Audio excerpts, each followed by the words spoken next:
And I thought, okay, this is easy. What happened? The reimbursement share here, you have the patient here, and you have one table between you and the patient. Oh, I would like to examine this and this and that. Who put a glove? It was inside out, and I don't know why I was focused that I wanted to put the glove in the original position. I just did it as the doctor I am. Okay, amigos, hello again. So it's time to talk about my plab 2 exam. So I did the list here of the station I had on my exam. I did it on the train from Manchester to London, and yeah, this is what I'm going to do. And maybe I'm not going to talk about each station because I don't think it's relevant.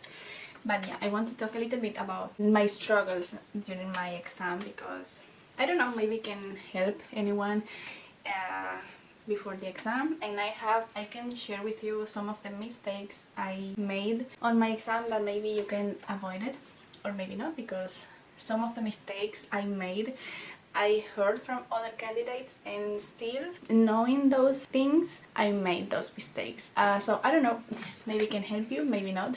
Anyway, if you're interested, stay here in this video. So I have one Siemens station. Surprisingly, was only one, because usually you have 2 Siemens stations or 1 Siemens station or plus 1 teaching station, and surprisingly I didn't get any teaching station in my exam, and I only got 1 Siemens station. So strange, right? Anyway, in my Siemens station it was funny because I never had any experience with a Siemens. I didn't go to any academy, and I never practiced with anyone, not even myself, and the Siemens station. The only thing I did for my preparation for Siemens station was watching videos on YouTube, and that's it. So when I got there, I saw the mannequin. It was quite like, okay, it's quite ugly.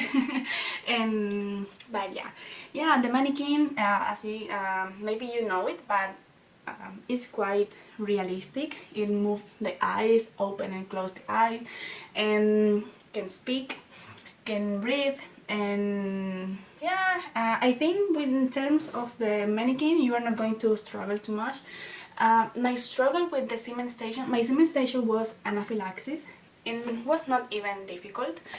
It was the anaphylaxis with the blood transfusion, and it wasn't difficult. I was prepared for that. And what happened? So, well, I was not familiarized with the I don't have the word to explain that now. You know, the car with all the equipments and all the medications. I don't remember the name now, but yeah, I was not familiarized. I didn't know how was organized anything there, and literally, guys, I spent 5 minutes trying to find the adrenaline. I don't know if I was nervous or what, but as long as I was looking for it, I didn't find it. And my patient was like, oh doctor, I'm feeling bad. Oh doctor, I'm going to die. And I saw the monitor beeping, and I was like getting crazy, like, oh my god, I cannot believe that because I cannot find this adrenaline, I'm going to fail my station. And literally I've spent 5 minutes trying to find the adrenaline, because what happened, I opened in the drug area, and let me explain you how it's organized because this can help you. So it's not difficult to find things, because in the first line you have a non-rebreathable mask, you have ventral mask, you have nasal cannula. It's well labeled, you can find it easily, and you have an area where you have only the drugs, and you have an area where you have all the cannulas, and you have the area below where you have all the things that you can use. So it's not difficult to find, but I don't know why I didn't find the adrenaline. And it's because I was opening the drawer, but maybe I didn't pull it completely, and the adrenaline was in the last line behind. And it seems like when I opened, I didn't open enough to see that the last line where the adrenaline was. So recommendation, when you open the drawers, please open the drawers very well, because you can miss your medications. So once you have the adrenaline, you have different type of adrenaline. You have one in 1000, you have one in 10,000. be careful, choose the right one. And the dose is 0.5 milligrams, okay? Because other people's I spoke to about this, they gave the patient 1 milligram and the patient died. So be careful with that. So yeah, I think this was my trauma with this station. Of course, by the time I get to give my patient the adrenaline, I didn't have time to complete the D and the E assessment. After giving him the adrenaline, he was starting to get better, fortunately, because sometimes you need to give the patient more than one dose, and fortunately, after the first dose, he started to get better, and I gave him also the IV medication. So I don't know if I passed that station or not. We'll see when the results came up. Okay, so now let's talk about simple consultation. I got 5 simple consultation stations. I didn't expect it so many because for the videos I seen on YouTube, people say it's okay if you don't give too much attention to simple consultation, or maybe not giving all your attention to simple consultation because it's not representative for passing an or not, because it's not so big part of your exam. And I was quite confident about that, and during my preparation, honestly guys, I didn't study anything. I'm going to do a video about my preparation because it was a chaos, and the last one I didn't study almost anything, or maybe 1 hour or 2 hours a day, and that's it.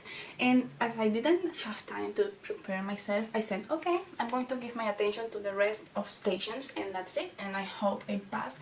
And I didn't pay attention to the simple consultations, and I didn't study almost anything. Only the last day before my exam is when I study those stations, and not even all of them.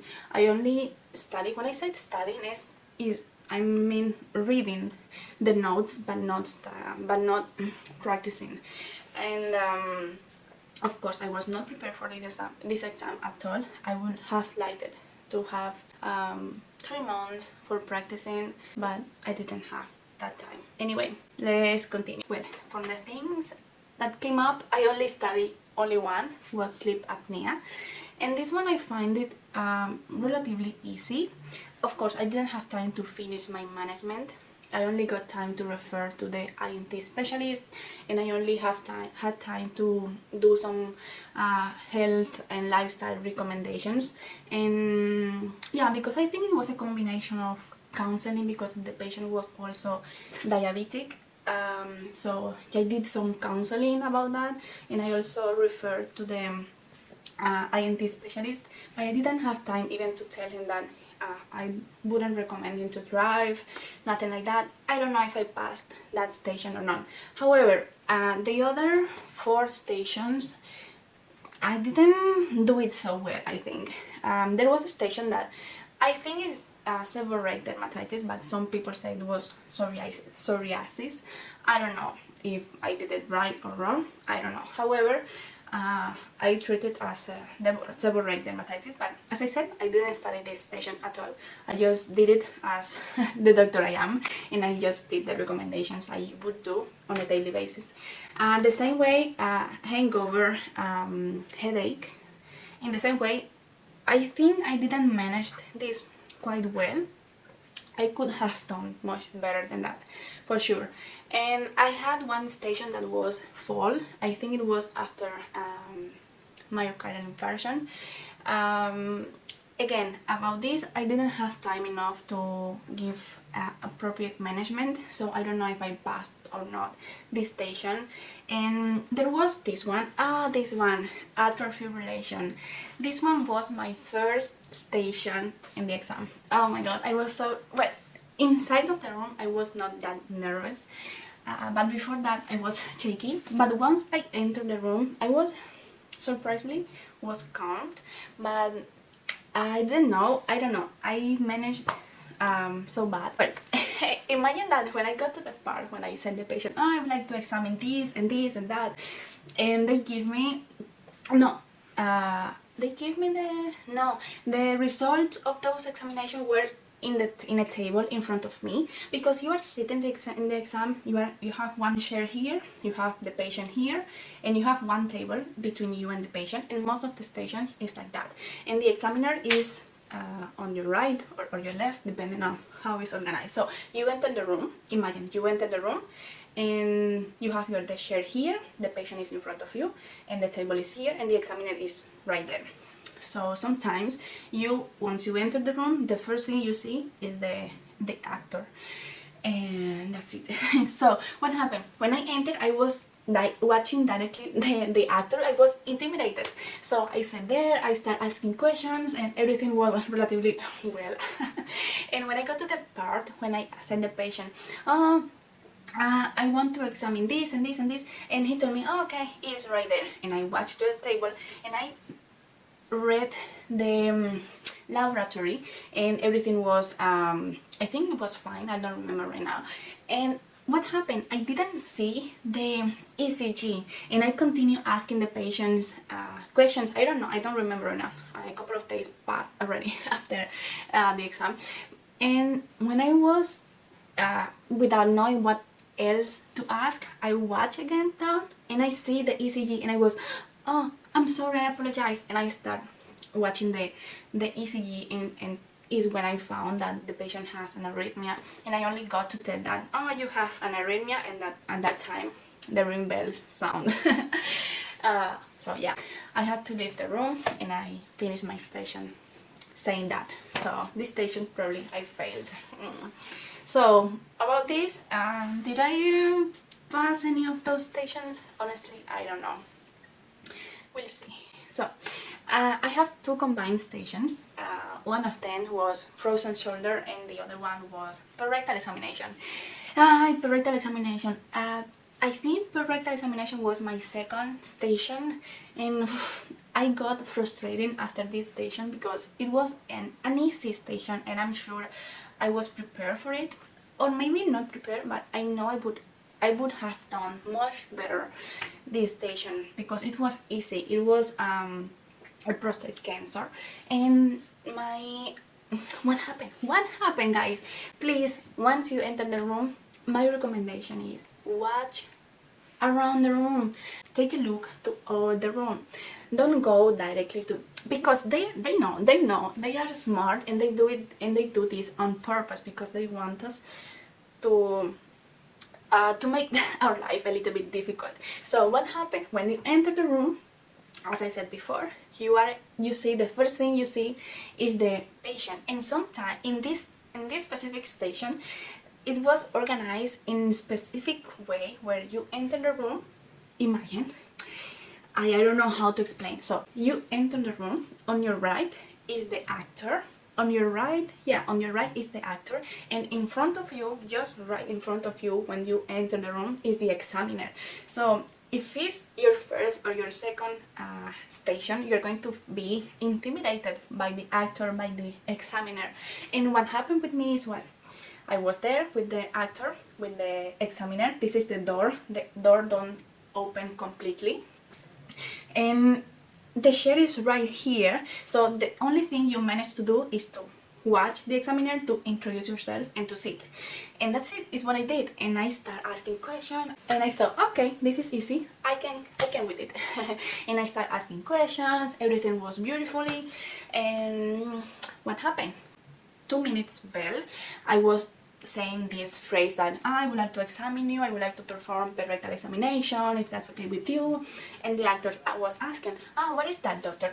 For me, it was quite strange because usually in the simple consultation stations, they don't ask those type of questions, at least as far as I'm concerned. So yeah, but I answer, okay, this is how it's done. If you feel any pain, I can stop. But in my mind, I was not expecting that this was a combined station. And when I finished my explanation and I asked for the consent, the actor say, okay, go ahead. And I was like, okay. And it's when I do this, and I see the mannequin right there. At that moment, I was like, I wanna die. This is a combined station. I spent my whole time asking questions to the patient, and I was like, I wanted to die at that time. Oh my goodness. But when I went there with all the attitude to perform, of course, at that time I started to shake a little bit. I was just like insecure at that moment. And I went there and I started, I don't know who put a glove. It was inside out, and I don't know why I was focused that I wanted to put the glove in the original position, and I spent a lot of time trying to reverse the shape of the glove instead of taking a new one. I don't know why. When I spent 1 minute trying to put the glove back to the normal position, I was like, can I take a second glove? The examiner, yeah, you can take another one. By the time I was going to open and observe, in that moment, the ring bell sound. And I didn't manage not to examine the patient. I didn't manage to manage the patient, so probably I failed that station. So the other combined station was frozen shoulder, and it was normal. When I knew that he was having problem with the shoulder, I knew it was the combined station of the frozen shoulder. So in that station I did manage a little bit better my time, and I did manage to do the history taking. I did manage to do the examination. I'm not satisfied for the management, so I don't know if I passed or not that station. So as you can see, I failed in a lot of things. So guys, I got one station of procedure, and I had an AVG station. And what happened with this station? Everything was well. At the time I started, I already knew it was AVG station because on the task outside of the room, I already read that it was AVG, and everything was fine. I was okay, AVG. I entered the room. Everything was in this task. It was very clear that everything was there in front of me once you enter the room. But honestly, when I saw all the things there, the mannequin, all the things, I was a little bit intimidated. And also the examiner was a little bit also, it caused you some insecurities. Anyway, so everything was okay. I explained the procedure. I asked for pain, allergies, all those things. And I said, okay, I want to perform a test. I didn't remember the name of the test at that time. I just said I wanted to perform a test to make sure that you are suitable for carry on with this procedure, and he said, okay, yeah. But what happened? I didn't know that I had to perform the test in the actor. I don't know why, but no one explained me anything. I didn't go to an academy, so don't blame me, okay? Don't blame me. So I stand up and I asked to the examiner, where maybe she didn't understand what I wanted to say. I just said I just wanted to where can I do the test, and she said, and she signed to the mannequin, so I thought that I had to do the test on the mannequin and not on the actor. I don't know, I suppose that she didn't understand, or this is what I want to believe, that she didn't understand. Wasn't the mannequin there doing the test there, the mannequin didn't do the fist. I tried to close the mannequin and it was a disaster, so I don't know if that counts as I wanted to do it or not. About procedure, this is something I'm used to do on my daily basis. On my daily basis, I have to do cannulations, injections, take blood samples. So this is something that I'm used to do. So I was not afraid of doing it, but I was afraid that you perform these things on a mannequin, and I'm not familiarized with a mannequin. I've never seen a mannequin in my life, but maybe in my BLA's course that I saw a mannequin, I had to do CPR in the mannequin, but that's it. On my medical school, I'm back to Cuba, I never did any of those things in a mannequin. We used to do it directly on patients, of course, after being sure about the procedures and watching a lot of times. But yeah, we never had the opportunity to practice it on a mannequin, and it's not the same, you know. You can practice a lot of times in a mannequin, but a patient is quite different. And even though these mannequins are quite representative, on real life it's not the same. So I was afraid of these type of stations because of that. And as I said, when you try to feel the pulse, you can feel the pulse, but it's a little bit deeper than I expected, because in real life here in this area you don't have almost fat, you don't have nothing. So, but in the mannequin it's deeper. So what happened when I did this procedure? I didn't got any blood. So, and I started to freaking out, and I was like, okay, I don't know why, I decided to deeper a little bit more than I used to do in real life. Luckily, I got some blood there, and I was like, okay, thanks God.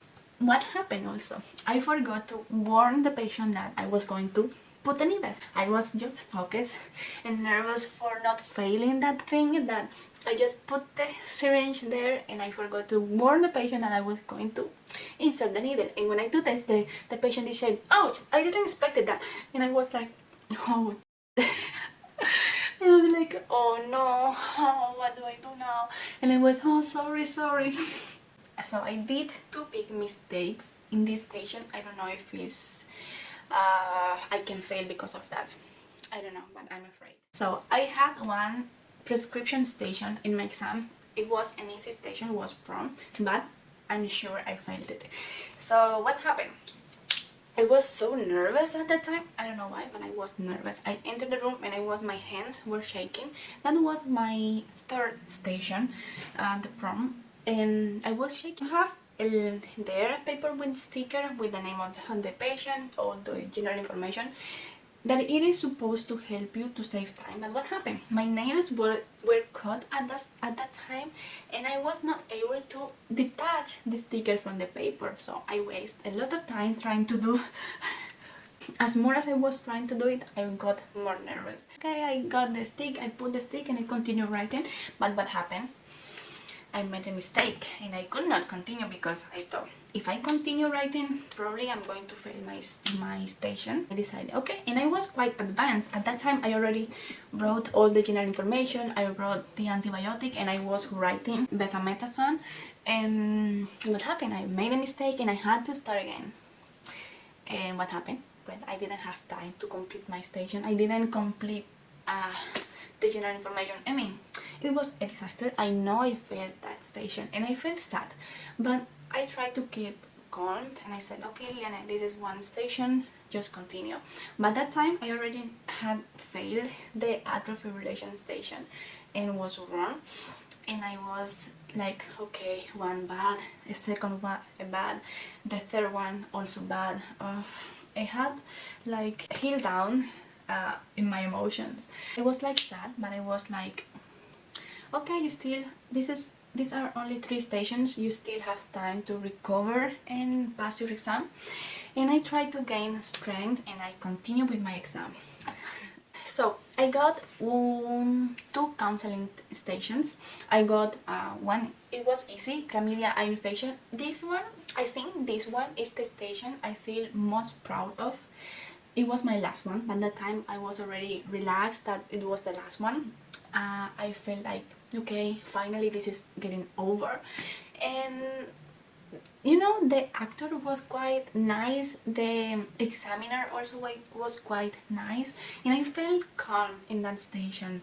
It's not like others, because I had others. For example, I had one needle stick injury. It was the only kids station I had, and the actor was quite, I don't know, she caused me some insecurities as a doctor. It was not my worst station, but it was not my best one. I had one telephone consultation, and this one was breast cancer refusing treatment.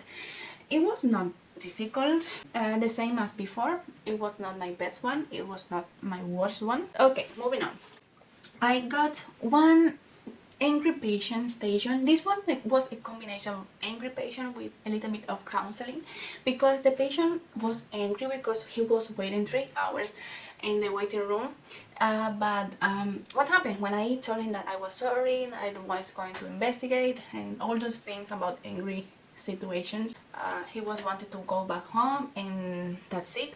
But he had a colonoscopy organized, all those things, and I have to tell him that he cannot go home and explain a little bit about his symptoms. And it was a combination of everything, because it was like a history taking of the symptoms, explaining a little bit about the procedures. It was a little bit of everything. I don't know what the station was about. I just follow the flow, and I don't know if I did what they were expecting from me. I don't know. So let's continue. I got one telephone consultation. Oh, this one was a little bit funny, because I was aware of that on the telephone consultation you have to, you don't have to mark any number, you don't have to do anything, I don't know. But I didn't know that By the time I entered the room, the line was already on. He didn't know that I was online already. I thought that I was going to wait for a call or something like that. Maybe I didn't read properly the station, that the patient was already waiting online. I don't remember reading that on the task. However, the patient was already there, waiting in line, and I didn't know that. And I was like, okay, when this phone is going to ring?